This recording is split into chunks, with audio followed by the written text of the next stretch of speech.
20 svetogorskih manastira podeljeno je u 5 grupa od po 4 manastira. S tim da samo vođe tih grupa imaju pravo da u Kareju pošalju svog protosa. Grupe su sačinjene ovako.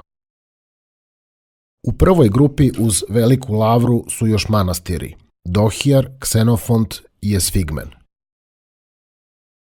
U drugoj grupi uz Vatoped su manastiri Kutlumuš, Karakal i Stavronikita.